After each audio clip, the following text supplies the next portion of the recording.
Hey everyone, welcome back to another video, and today I'm going to show you how to make Kermit's Banjo DIY for $0. And this was a project I literally did in like less than 24 hours, but this was such a fun project to do. And all I did was using literally stuff I found from home. Like right here you can see I'm using cardboard literally from a Subway box. You could see in the little corner right there that I use a Subway's box, and you can see the word right there.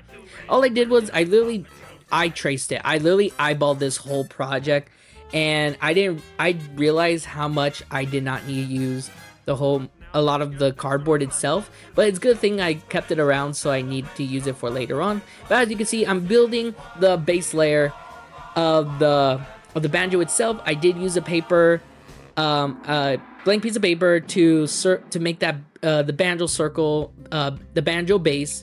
So I was able to make 3 layers of the banjo itself, so I can make sure it's thick enough to be able for me to create a 3D element to it instead of making it a 2D. That was the original plan at first. And as you can see here, I also made the, forgive me for those that are instrument players, but I also made the long part of the banjo where to have these strings at. And right now you can see that I am actually making the 3D, how I made it to a 3D. I'm making the band around it, the band around the banjo, so I'm able to give it that definition, give it the form that it needs to show that it's a banjo. And as you can see here, this is where I come into the painting area. I finally got all the pieces that I needed, so now I am just painting for the banjo. And the painting colors I did use for this project was brown, black, silver, and that was pretty much it. I only used 3 colors. I did brought up the white paint, but my paint it was so old that it literally it was no longer useful, so I threw that away, and I didn't have to use it after all. The silver, because I wanted to mix the black and white to get that silver, but that really helped. And this project did take a 2-day process. I did this literally at night, but overall this was such a fun project to do. But back to the painting.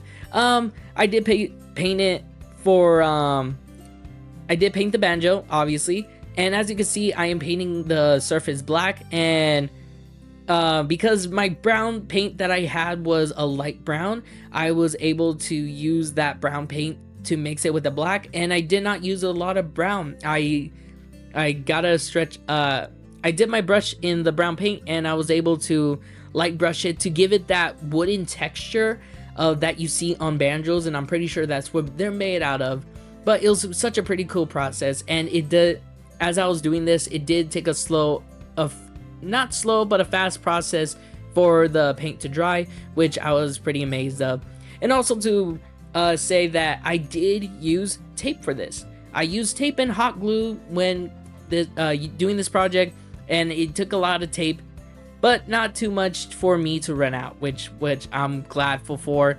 But the glue, I did whip out the glue gun because I wanted to glue the edges for that, to give it that definition around the banjo. And as you can see here, this is the part I actually struggled on, and it took a while. Like right here, you can see that I did run out of glue. I did run out of glue for this part, so I went back, grabbed more glue, and and I glued around it. And it was such a it sucked. It really sucked running out of glue and then have to get burned by it. So right now I am getting more details of the banjo, getting small details into the banjo itself, because I don't need it to be 3-dimensional, and it's really not it's gonna be noticed when it pops out in the light. So right now, as you can see, I'm grabbing more cardboard because I need to create the silver metal that goes around the banjo on top of it. And as you can see, I cut I call it a ring. I'll call it the ring, the silver ring that I needed for the banjo. So that's what I did. And then later on, I started putting it together. I did have two little gaps that I could not get, so I grabbed another piece of cardboard to fill in those gaps. And then later on, after that, I hot glued it, and later on, I paint that silver. And as you can see right now, I am actually putting on the strings. I grabbed our family sewing kit, and I literally just got the white strings to start pasting it, and I literally used like 4 strings for this banjo. I don't know how many strings that a banjo should have, but from the reference that I saw from Kermit, I only got 4 strings, and that was it. And then I just taped on the rest of it. And right now I am lastly working on his banjo strap. And this is when I found this. It was from a graduation, or I think it was a school thing.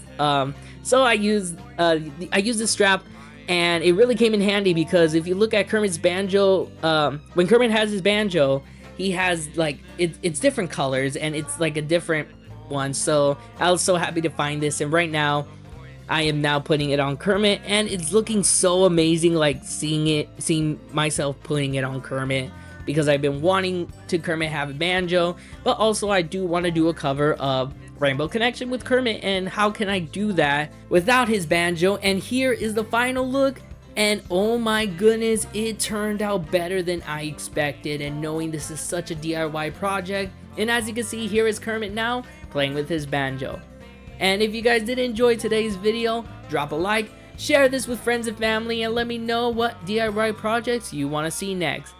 That's all for today. Thank you all for joining in, and we'll see you in the next one. Bye!